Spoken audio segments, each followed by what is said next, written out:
स्वागत है आप सभी का प्रिंसी की पाठशाला में। तो आज हम एक स्ट्रेटेजी वीडियो लेकर के आए हैं। एक महीने में आप यूपी टेट कैसे पास कर सकते हैं, सही प्लान के साथ सिलेक्शन आप कैसे ला सकते हैं।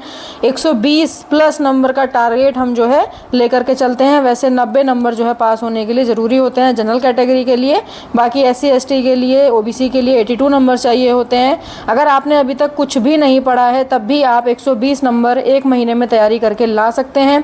बस आपको पूरा रूटीन जो है फॉलो करना पड़ेगा। ठीक है, तो बढ़ते हैं बिना देरी किए आगे की तरफ। तो सबसे पहले आपको देखिए 4 घंटे का हमारा जो है प्लान रहेगा। आपको 4 घंटे डेली पढ़ाई करनी पड़ेगी। एक महीने में मिनिमम 4 घंटे पढ़ाई नहीं करेंगे तब जो है कैसे काम चलेगा। तो सबसे पहले आपको 1 घंटे जो है CDP पढ़नी है। टाइम मैनेजमेंट आप अपने हिसाब से कीजिएगा। जो हाउसवाइफ्स हैं या जो सर्विस में हैं वो अपने हिसाब से टाइम मैनेजमेंट कीजिएगा।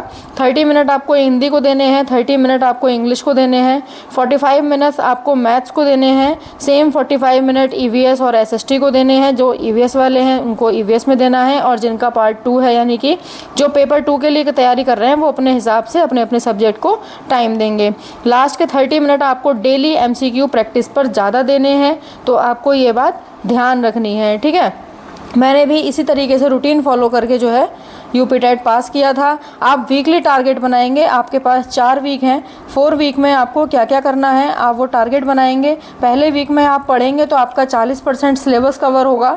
दूसरे वीक में आपका 80% सिलेबस आपको कवर करना है। कंसिस्टेंसी के साथ आपको डिसिप्लिन में पढ़ाई करनी है।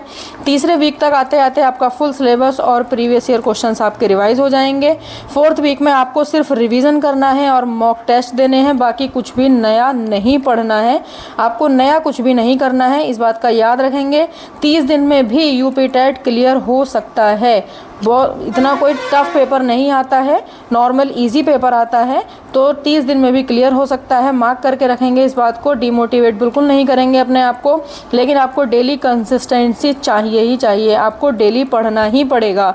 आप अगर डेली नहीं पढ़ेंगे, स्किप करेंगे तो फिर आपका एग्ज़ाम जो है नहीं हो पाएगा, मुश्किल रहेगा। फिर हर सब्जेक्ट को आपको इक्वल नहीं पढ़ना है। जिसका ज़्यादा वेटेज है, हाई वेटेज टॉपिक्स पे फोकस करना है। जो आपको लगता है कि आप उस सब्जेक्ट में वीक हैं तो आपको उस पर पहले फोकस करना है। कंसिस्टेंसी और स्ट्रेटेजी सही लगाएंगे आप तो आपको सक्सेस ज़रूर मिलेगी। ठीक है, तो आपको हर सब्जेक्ट इक्वल नहीं पढ़ना है, आपको उस बारे में ध्यान रखना है। ठीक है, आगे देखते हैं 4 आवर का हमारा डेली स्ट्रेटजी क्या रहने वाली है। 30 दिन तक 4 घंटे आप कैसे करेंगे। पहला घंटा आप CDP और पेडागोजी को देंगे क्योंकि सबसे स्कोरिंग सेक्शन यही है। आपको 30 में से 30 नंबर भी आ सकते हैं। इसमें कोई भी नंबर स्किप नहीं करना है हमें। कोई भी क्वेश्चन पढ़ना क्या है, आपको मेन थ्योरीज पढ़नी है। पियाजे थ्योरी, वाइगॉत्स्की थ्योरी, इंटेलिजेंस, बुद्धि के सारे आपको पढ़ने हैं। सिद्धांत, लर्निंग थ्योरी पढ़नी है। अधिगम की, इंक्लूसिव एजुकेशन और पेडागोजी के मोस्ट इंपॉर्टेंट क्वेश्चंस आपको पढ़ने हैं। ये सब आपको कहाँ मिलेंगे, तो ये सब आपको प्रिंसी की पाठशाला चैनल पर जो है प्लेलिस्ट बनी हुई है यूपी टेट के नाम से। CDP और हिंदी की आपको कंप्लीट CDP मिलेगी। आपको पूरी प्लेलिस्ट मिलेगी जो कि शॉर्ट टाइम में यानी कि कम टाइम में बेहतरीन रिवीजन के लिए मोस्ट इंपॉर्टेंट है। यानी कि 10 मिनट में 10 से 12 मिनट की वीडियोस में आपकी बहुत अच्छा रिवीजन आपका हो जाएगा। सारी थ्योरीज का रूल क्या है, 30 मिनट थ्योरी करनी है आपको, 30 मिनट MCQ लगाने हैं। प्रीवियस ईयर क्वेश्चंस भी हमने कराए हैं CDP के, हिंदी के। बाकी भी हम क्लासेस लगातार करा रहे हैं। इस समय पर हमारी यूपी टेट की EVS की क्लासेस चल रही हैं, पेडागोजी की भी क्लासेस चल रही हैं और आपकी CDP की भी क्लासेस चल रही हैं। तो आपको मिस नहीं करना है कुछ भी। फिर आगे आपको क्या करना है, आगे आप EVS पढ़ेंगे। नेक्स्ट आवर में आप EVS पढ़ेंगे। EVS में देखो मोस्ट इंपॉर्टेंट क्या है, भारत का भूगोल है, नदी है, पहाड़ हैं, घाटियां हैं, आपका एनवायरनमेंट है। मोस्ट इंपॉर्टेंट 1 लाइनर के साथ भी हमने थ्योरी कराई हुई है। तो इसमें जो है आपके यूपी टेट EVS की प्लेलिस्ट करके बनाया है हमने, आप उसको एक बार जरूर देखें। लास्ट टाइम रिवीजन के लिए रामबाण साबित होने वाला है। EVS पेडागोजी भी हम करा रहे हैं। ठीक है, इसमें क्या करना है, आपको 40 मिनट थ्योरी करनी है और 20 मिनट PYQ जरूर करने हैं। यानी कि आपको प्रीवियस ईयर क्वेश्चंस तो जरूर ही करने हैं। तो ठीक है, आगे बढ़ते हैं। नेक्स्ट आपका 3rd आवर है आपका हिंदी इंग्लिश पेडागोजी का। आपको हिंदी और इंग्लिश पेडागोजी पे पढ़ना है। ज़्यादा टाइम वेस्ट नहीं करना है। हिंदी में आपके व्याकरण के बेसिक्स तो अच्छे होने चाहिए, भाषा शिक्षण अच्छा होना चाहिए। पेडागोजी के रिपीटेड MCQ आते हैं हिंदी और इंग्लिश दोनों में। तो हिंदी का हमने पूरे 5 प्रैक्टिस सेट कराए हुए हैं, आपको उनमें से भी क्वेश्चन मिल जाएंगे। ठीक है, सेम इंग्लिश इंग्लिश का आपका ग्रामर का बेसिक्स अच्छे होने चाहिए। पेडागोजी आपको पढ़नी है, एरर स्पॉटिंग वाले क्वेश्चंस पे ज़्यादा ध्यान देना है, ठीक है। एक क्लास हम इसकी भी कराएंगे। जो वीक सब्जेक्ट है उसको 40 मिनट देना है, जैसे कि ये 1 घंटे का टाइम है, तो आपको लगता है कि आपकी हिंदी अच्छी है तो आप उसको 20 मिनट में भी कंप्लीट कर सकते हैं डेली पढ़ेंगे तो, और इंग्लिश का रिवीजन जो है वो 40 मिनट में कर सकते हैं। सेम स्ट्रेटजी आप संस्कृत के साथ लगाएंगे। जिनके पास इंग्लिश सब्जेक्ट नहीं है, जिन्होंने इंग्लिश चूज़ नहीं किया है, संस्कृत किया है, तो वो संस्कृत के साथ भी सेम स्ट्रेटजी लगा सकते हैं, ठीक है। आगे बढ़ते हैं 4th आवर में। चौथे घंटे में आप क्या करेंगे, प्रैक्टिस सेशन करेंगे। डेली आपको 25 से लेकर के 50 MCQ लगाने हैं। प्रीवियस ईयर क्वेश्चंस आपको देखने हैं। रॉन्ग नोटबुक मेंटेन करनी है, यानी कि आपको गलत चीज़ें बिल्कुल नहीं पढ़नी है। आपको ये पता होना चाहिए एग्जाम से पहले कि आपको क्या छोड़ना है। 100% सिलेबस जो है कभी भी कंप्लीट नहीं होता है, इस बात को आप मान करके चलेंगे, ठीक है।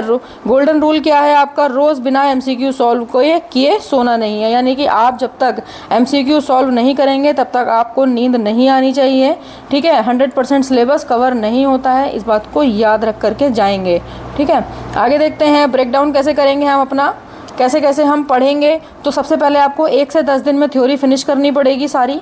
1 से 10 दिन, यानी कि पहले दिन से लेकर के 10 दिन तक आपको थ्योरी फिनिश करनी है, CDP कंप्लीट करनी है, EVS के इंपॉर्टेंट टॉपिक्स करने हैं, हिंदी इंग्लिश के पेडागोजी के बेसिक्स कंप्लीट करने हैं। प्लेलिस्ट सारी बनी हुई है, आप जा करके चैनल पर देख सकते हैं एक बार। 30 डेज़ का प्लान बहुत ज़बरदस्त रहने वाला है। अगर आपने इसको फॉलो कर लिया तो डेफिनेटली आपका UP टेट क्लियर हो जाएगा 100%, ठीक है। तो पहले 10 दिन में आपको थ्योरी फिनिश करनी है। उसके बाद 11 से 20 दिन में, यानी कि अगले 10 दिन में आपको प्रैक्टिस लगानी है, PYQ करने हैं, MCQ करने हैं, वीक टॉपिक कवर करने हैं, शॉर्ट नोट्स आपको बना के रखने होंगे अपने लिए। कंसिस्टेंसी टुडे रहेगी तो सक्सेस आपको जो है ज़रूर मिलेगी, ठीक है। आगे बढ़ते हैं। नेक्स्ट है हमारा 21 से लेकर के 30 दिन तक का जो रिवीजन फेज़ रहने वाला है, यानी कि लास्ट के जो 10 दिन हैं आपके, वो रिवीजन फेज़ उसको रखेंगे। टारगेट क्या करना है, मॉक टेस्ट, डेली एक मॉक टेस्ट लगाएंगे। उस समय पर 1 लाइनर रिवीजन करेंगे, पेडागोजी के शॉर्ट नोट्स रिवाइज करेंगे।